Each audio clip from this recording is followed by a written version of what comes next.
मुझे आप साफ साफ बताइए कि आखिरकार ये सारे लोग इस तरह से एक ही दिन में इस हालत में कैसे पहुंच गए।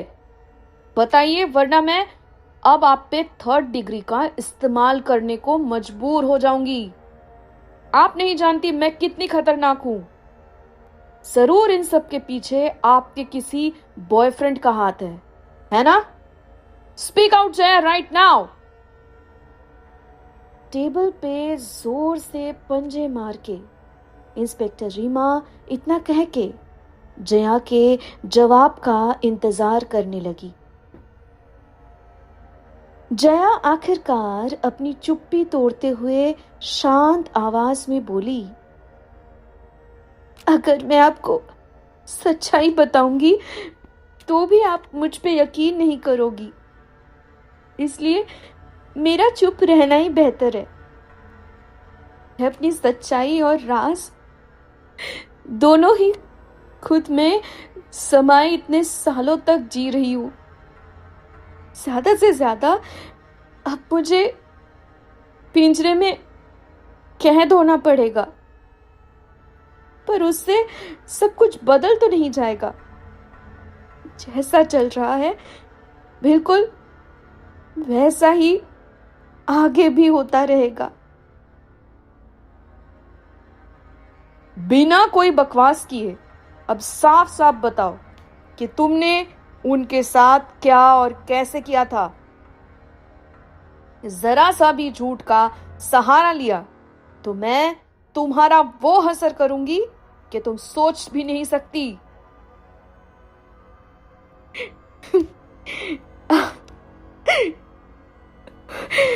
ठीक है, आप अगर इतना कह रही है तो मैं आपको सब बताऊंगी।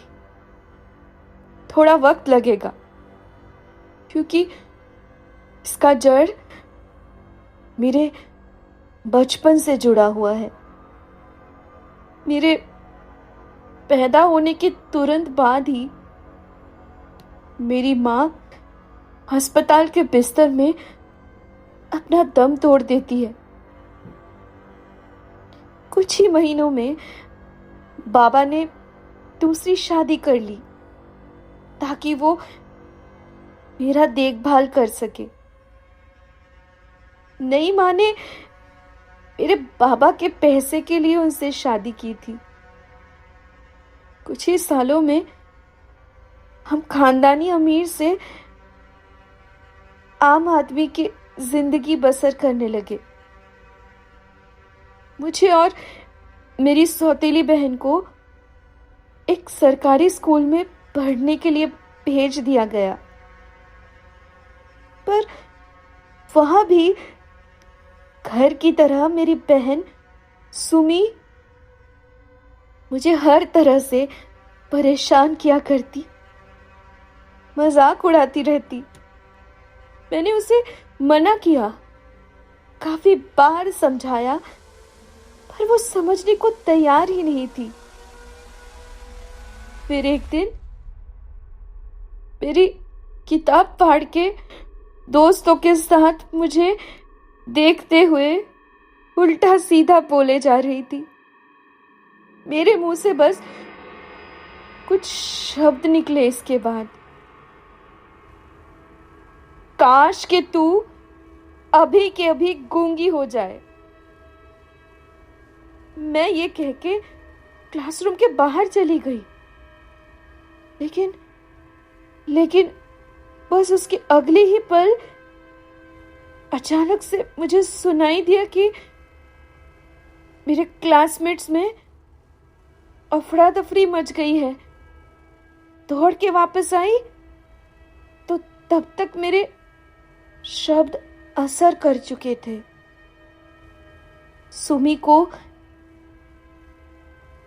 उसके बाद काफी सारे डॉक्टर्स को दिखाया गया, पर कोई भी उसका इलाज नहीं कर पाया क्योंकि किसी को पता ही नहीं चल पाया कि आखिर उसे हुआ क्या है। यहीं से शुरुआत हुई उस पहले किस्से की। मुझे सुमी के लिए बुरा लगा, अब अपने आप पे गुस्सा आने लगा। आखिर वो मेरी बहन है, सगी नहीं तो क्या। पर ये भी यकीन नहीं कर पा रही थी कि मेरी वजह से कैसे मैंने मैंने किसी को कुछ भी नहीं बताया। डरी हुई थी ना, इसलिए। इसके बाद कई सालों तक मैंने अपने आप को संभाले रखा। जब भी कुछ गुस्से में बद्दुआ मांगने का मन होता, मैं उल्टी गिनती करके खुद को शांत करने की कोशिश करती। पर उस रोज हर दिन की तरह कॉलेज से वापस आते हुए रोनी मुझे तंग कर रहा था। रास्ता भी सुनसान था, शायद कोई क्रिकेट मैच था, इसलिए गलियों में सन्नाटा छाया हुआ था। मैं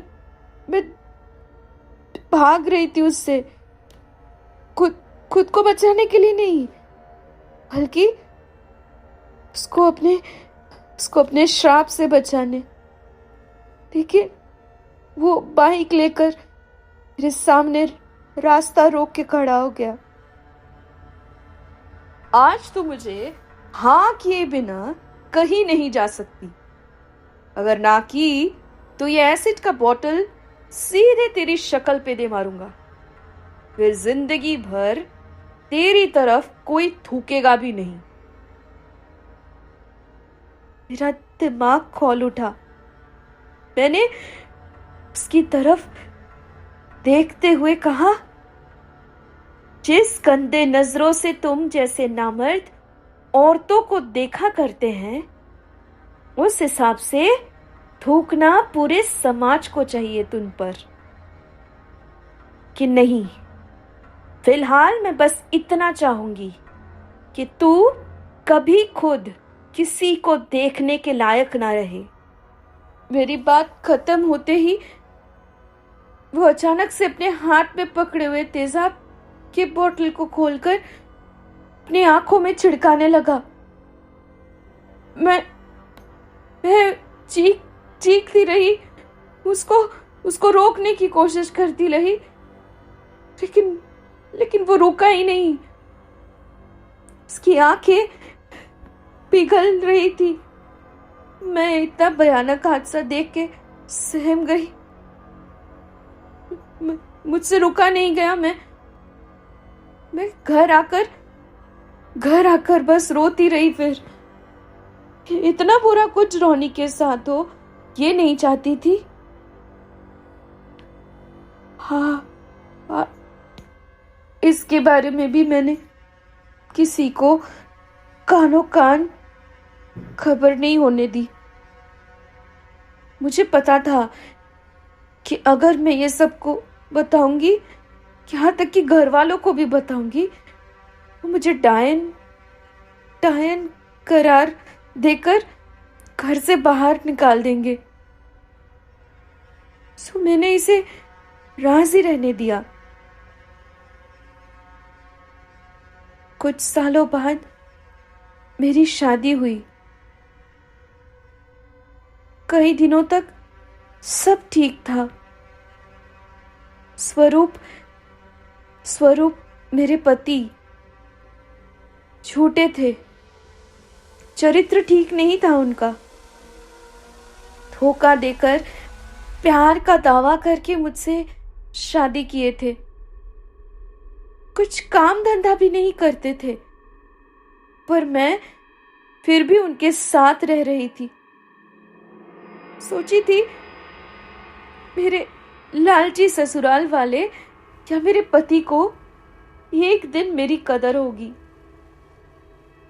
पर दिन ब दिन उनका अत्याचार बढ़ता गया। मुझे तरह तरह से जलील करते, भूखे रखते, मार डालने की कोशिश किया करते। हर बार बच जाती मैं। जब सब कुछ करके वो नाकाम हो गए तो मुझे मेंटल असाइलम भेजने के लिए प्लानिंग करने लगे। मेरे साथ नए नए तरकीबें आजमाने लगे ताकि वो मुझे मेरे ही आगे प्रूफ करके दिखा दे कि मैं दिमागी रूप से पागल होती जा रही हूं। और फिर यूं ही कल रात वो तीनों मुझे घेरे हुए मिलजुल के बातें सुनाने लगे। एक वक्त के बाद मेरे दिमाग की नसें जैसे जैसे फटने लगी। कानों में हाथ रख के मैं चीख कर बोली, बंद करो अपना नाटक। क्या सोचा है आप लोगों ने? मुझे पागल खाने भेजकर दूसरी बार अपने बेटे की शादी करवाओगे? बेवकूफो, ऐसा कभी हो ही नहीं सकता, क्योंकि तुम तीनों ही अभी के अभी खून की उल्टियां करके ना दम तोड़ दोगे। मेरी बद्दुआ खत्म होने से पहले ही मेरी सास, ससुर और स्वरूप जमीन पे पेट पकड़ के बैठ गए। और फिर ने देखा कि चारों तरफ खून ही खून मेरे पांव जैसे जम गए हो। कुछ भी नहीं कर पाई।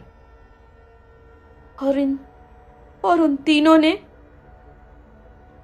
मेरे आंखों के सामने बस हुआ। ऐसी मनगढ़ंत कहानी किसी और को सुनाना। अब अपने आशिक का नाम बताओ। इंस्पेक्टर मैडम, मैं सच कह रही हूं। मुझे खुद नहीं पता क्यों मेरे कहने पर ही।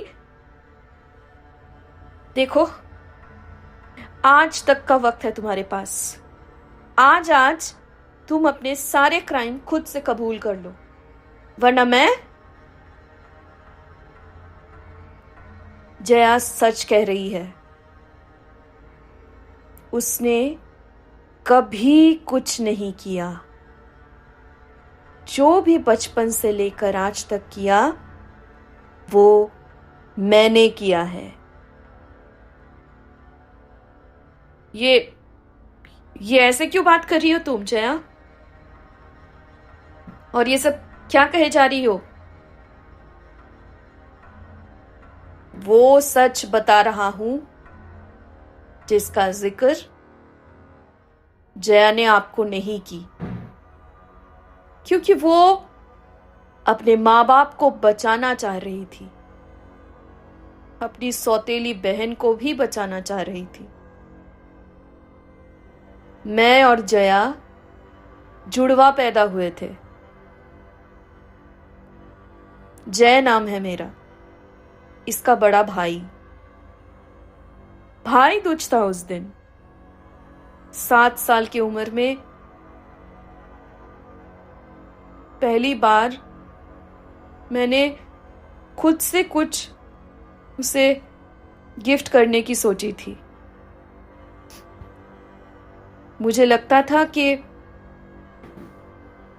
मैं अपनी बहन की जिम्मेदारी उठा सकता हूं।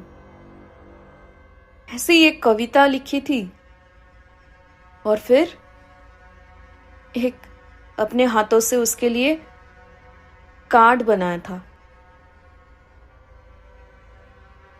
वैसे भी उसके आंसू मुझसे बर्दाश्त नहीं होते थे। बस कुछ ही दिन थे, कुछ ही पल थे जिनमें हम दोनों खुश रहा करते थे। फिर ना हमारी सौतेली माँ हमारा जीना हराम कर दिया करती थी।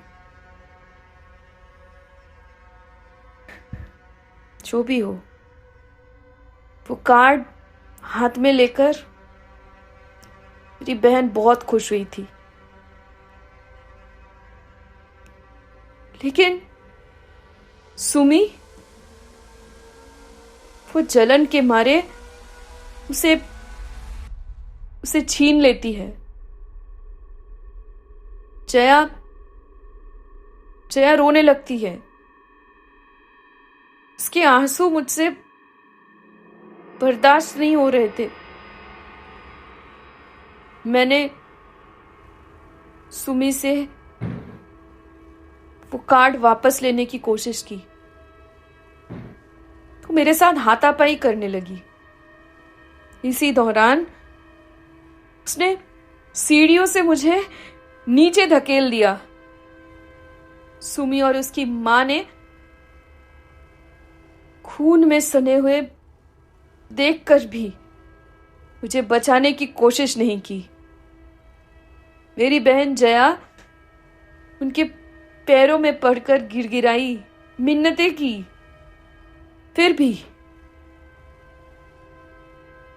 जब बाबा घर पहुंचे तो मां ने उन्हें डांट झपट कर अपनी दूसरी बेटी सुमी के जिंदगी का वास्ता देकर मना लिया। बाबा के साथ मिलकर फिर मेरी लाश को घर के पीछे वाले जमीन में दफन कर दिया। लेकिन मैं तब से भाई दूज में लिए गए वादों को, उस कविता की हर पंक्तियों को निभाता आ रहा हूं। इन सब में जया का कोई कसूर नहीं। इसे छोड़ दीजिए, वरना मैं आपको भी बाकियों की तरह खत्म कर दूंगा। ये एक भाई का वादा है।